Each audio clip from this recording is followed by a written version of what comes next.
Hello everyone. तो आज हम जो सॉल्व करने जा रहे हैं वो 7.1 का क्वेश्चन नंबर 8 है। ठीक है, तो पहले क्वेश्चन पढ़ लेते हैं। Find the value of y for which distance between the point p and q is 10 unit. मतलब एक पॉइंट हमें यहां पे p गिवन है, एक पॉइंट हमें q गिवन है और बोल रहा है कि p और q के बीच का डिस्टेंस भी गिवन है। क्या है दिया हुआ? 10। ठीक है, और ये जो y कोऑर्डिनेट है, q का जो कोऑर्डिनेट है y, वो हमें इस क्वेश्चन में फाइंड करना है। ठीक है, तो हम सबसे पहले देख लेते हैं कि p का कोऑर्डिनेट है हमारा 2, -3 लिख दिया। यहां पे q का कोऑर्डिनेट है हमारा 10, y, वो यहां पे पुट कर दिया। अब हमारा pq का डिस्टेंस कितना दे रखा है? 10 यूनिट। तो हम pq का डिस्टेंस निकालने का कोशिश करते हैं। तो pq का डिस्टेंस कितना हो जाएगा?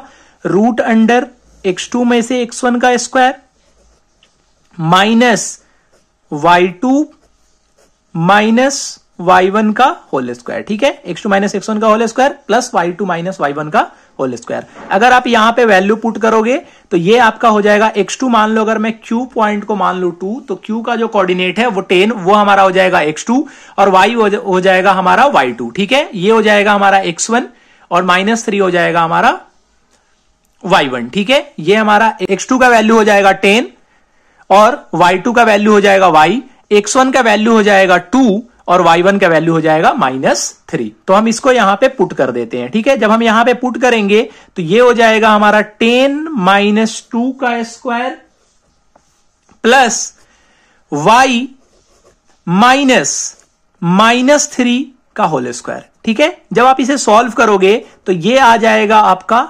√10 - 2 गया तो 8 का स्क्वायर प्लस ये बन जाएगा आपका y + 3 का स्क्वायर। प्लस कैसे आया? माइनस है, ब्रैकेट है, माइनस माइनस मल्टीप्लाई होगा तो हो जाएगा आपका प्लस।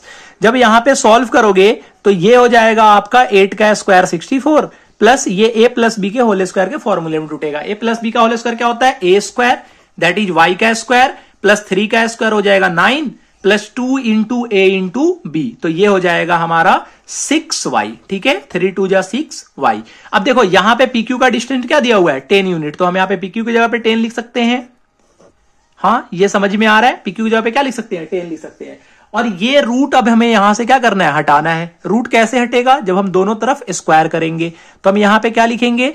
स्क्वायरिंग बोथ साइड, और दोनों तरफ स्क्वायर करेंगे तो ये रूट जो हो जाएगा वो स्क्वायर दोनों क्या हो जाएगा? एक दूसरे को कैंसिल कर देंगे तो ये हो जाएगा हमारा 100 और इधर का रूट जो है वो हट जाएगा। ठीक है, स्क्वायर से रूट कैंसिल आउट हो जाएगा तो ये हो जाएगा हमारा 64 plus y² plus 9 plus 6y। जब आप इसे सॉल्व करोगे तो ये आपका 64 है, ये 9 है, ये हो जाएगा आपका 73। ठीक है, तो हम इसे 100 - 73 लिख सकते हैं। क्यों? क्योंकि ये 73 प्लस में है तो उधर जाके माइनस में हो जाएगा। ठीक है, जब आप इसे सॉल्व करोगे तो ये हो जाएगा हमारा 0 = y² प्लस 6y।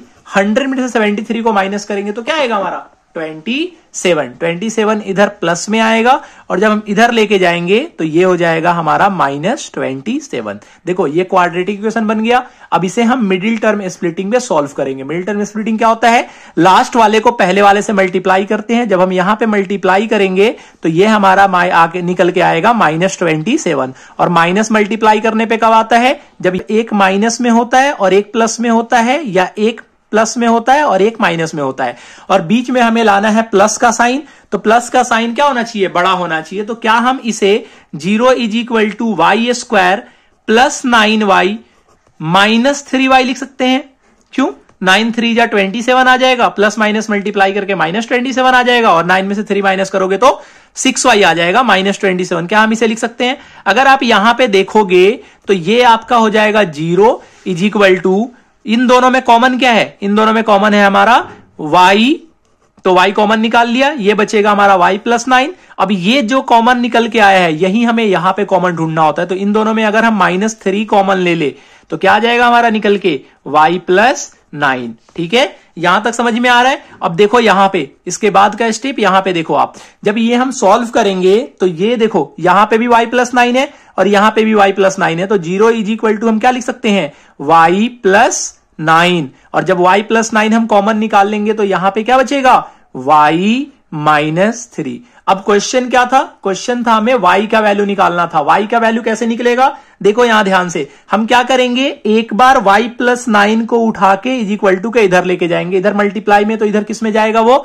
इधर जाएगा वो डिवाइड में। ठीक है, तो हम इसे क्या लिख सकते हैं? हम इसे लिख सकते हैं कि y + 9, एक बार हम लिखेंगे y + 9 इज इक्वल टू 0, और एक बार हम लिखेंगे y - 3 इज इक्वल टू 0। देखो ये कंसेप्ट आया कहां से, हम लिखते कैसे हैं? देखो एक बार हम y + 9 को ढक देंगे, इसे हम उठा के डिवाइड में इधर की तरफ लेके जाएंगे, तो ये डिवाइड में जाते ही क्या आंसर आ जाएगा? 0। तो एक बार हो जाएगा y - 3 इज इक्वल टू 0। अब देखो एक बार अगर हम y + 9 को अगर इधर की तरफ ले जाएंगे तो y - 3 भी तो बोलेगा कि मुझे भी लेके जाओ, है ना? तो हमें y - 3 को भी उठा के लेके जाना पड़ेगा। y + 9 बोलेगा मुझे ही क्यों ले गए, मुझे इधर ही रहना है। तो हम y - 3 को अगर इधर उठा के ले जाएंगे तो 0 से y - 3 अगर डिवाइड होगा तो आंसर क्या आ जाएगा? 0। तो एक बार आपका 1 + 9 इज इक्वल टू 0 हो जाएगा, एक बार y - 3 इज इक्वल टू 0 हो जाएगा। ठीक है, ये कंसेप्ट समझ में आ गया। और जब यहां से वैल्यू निकालोगे तो y का वैल्यू आपका आ जाएगा -9, और यहां पे अगर आप वैल्यू निकालोगे तो यहां पे आपका y का वैल्यू आ जाएगा 3। ठीक है, तो हम यहां पे क्या लिख सकते हैं? हम लिख सकते हैं hence the required value of y, hence the required value of y, the required value of y is क्या हो सकता है हमारा? -9, 3।